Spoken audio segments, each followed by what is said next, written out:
नमस्ते वॉरियर्स। क्या आप एंकिलोजिंग स्पॉन्डिलाइटिस के लिए टोफासिटिनिब या बायोलॉजिक्स लेते हैं?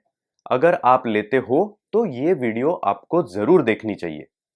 आज हम डिस्कस करेंगे कि टोफासिटिनिब या बायोलॉजिक्स लेते समय आपको क्या प्रिकॉशंस लेना जरूरी है। सबसे पहले समझते हैं कि ये प्रिकॉशंस क्यों जरूरी है। जैसे आप सभी जानते हो, एंकिलोजिंग स्पॉन्डिलाइटिस एक ऑटोइम्यून बीमारी है। इसमें अपनी ही इम्यूनिटी अपने ही जॉइंट्स को फॉरेन समझकर अटैक करती है।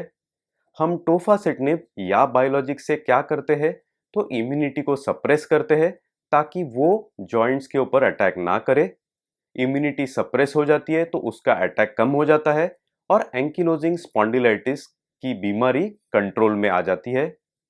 सिक्के का दूसरा पहलू अगर हम देखते हैं तो यही इम्यूनिटी हमें इन्फेक्शन से भी बचाती है। बॉडी में कोई भी इन्फेक्शन होता है तो ये इम्यूनिटी उस इन्फेक्शन को बॉडी से निकाल देती है। तो जब हम इम्यूनिटी को सप्रेस करेंगे तो इन्फेक्शन के चांसेस ज्यादा होंगे। ये हमें बायोलॉजिक्स या टोफासिटिनिब चालू करने से पहले ही मालूम है। इसके लिए ये चालू करने से पहले काफी सारे टेस्ट होते हैं ये देखने के लिए कि बॉडी में कोई इन्फेक्शन है क्या, या बॉडी में टीबी या बाकी इन्फेक्शन होने का ज्यादा चांस तो नहीं है। ये कंफर्म करने के बाद ही टोफासिटिनिब या बायोलॉजिक्स चालू होते हैं और उसके बाद आपको प्रिकॉशंस लेनी है ताकि आप इन्फेक्शन से बचे रहो। इन्फेक्शन से बचे रहो तो ऑब्वियसली कॉम्प्लिकेशंस होने के, इन्फेक्शन पकड़ने के चांसेस कम रहेंगे। तो चलिए देखते हैं ये प्रिकॉशंस अब हम डिटेल में जानेंगे।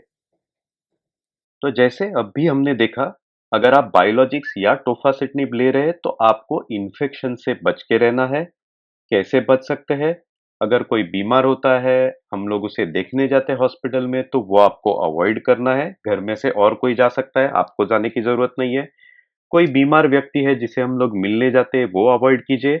अच्छे होटल, अच्छे रेस्टोरेंट में खाना खा सकते हैं, लेकिन ऐसा कोई रेस्टोरेंट जो हाइजीनिक नहीं दिखता है वो डेफिनेटली अवॉइड कीजिए। गंदी जगह, काफी नाला, कचरा, कूड़ा, ऐसी जगहों से बचिए क्योंकि वहां से आपको इन्फेक्शन हो सकता है। अपने हाथ नियमित तौर पर धोए। ये तो रूटीन बात लगती है, लेकिन हम लोग हमेशा ये फॉलो करते, ये नेसेसरी नहीं है, इसी के लिए वापस बोल रहा हूं। हर बार खाना खाने के बाद, बाथरूम का उपयोग करने के बाद, बच्चों को छूने के बाद, पालतू जानवरों को छूने के बाद और कोई भी कूड़ा कचरा साफ करने के बाद अपने हाथ जरूर धोइए। हाथ कैसे धोनी है? कोविड में तो आपको मालूम पड़ा ही होगा। सिर्फ पानी से नहीं, तो पानी साबुन दोनों के साथ कम से कम 20 सेकंड हाथ धोना है ताकि साबुन पूरा हाथ को क्लीन कर सके। 20 सेकंड कैसे गिनेंगे? 2 बार हैप्पी बर्थडे का गाना आप मन ही मन गा सकते हैं तो जनरली 20 सेकंड हो जाते हैं। तो अपने हाथ प्रॉपरली हमेशा साफ सुथरे रखिए। अपने दांतों को ब्रश कीजिए, वो ये भी आप हमेशा करते ही होंगे, लेकिन स्पेसिफिक चीजें क्या है?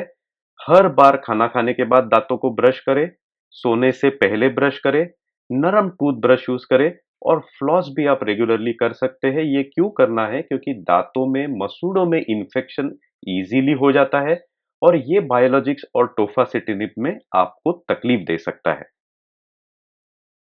अगर आपके कोई पालतू जानवर या पेट है तो उनके गोबर की सफाई ना करें। पक्षी पिंजरे या मछली टैंक है अगर आपके पास, तो आप उसे साफ न करें, वहां से आप इन्फेक्शन पकड़ सकते हो इजीली। झील, नदियां, उनमें तैरना अवॉइड करें।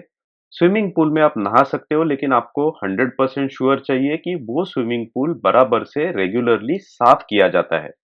खाने से पहले फलों और सब्जियों को अच्छी तरह से धो लें। अगर आप नॉनवेज लेते हो तो मांस या चिकन को अच्छी तरह से पकाएं, क्योंकि कच्चे नॉन-वेज फूड में काफ़ी बार सूक्ष्म जीव रहते हैं जो इन्फेक्शन कर सकते हैं। अगर आपको कभी भी बुखार हो, अगर आप कभी भी बीमार महसूस करते हो, तो अपने रूमेटोलॉजिस्ट से ज़रूर बात कीजिए। अगर आप कहीं पे भी ट्रैवल कर रहे हैं, तो उसके पहले एक बार रूमेटोलॉजिस्ट से ज़रूर बात कीजिए।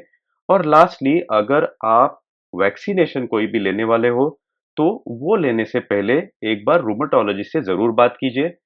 वैक्सीन्स में कुछ लाइव वैक्सीन्स होती है जो टोफासिटिनिब या बायोलॉजिक्स के समय नहीं ले सकते हैं, और बाकी वैक्सीन्स में बायोलॉजिक्स या टोफासिटिनिब कुछ दिन के लिए बंद करना पड़ता है। तो ये चीज आपके रूमेटोलॉजिस्ट आपको जरूर समय समय पर गाइड करेंगे।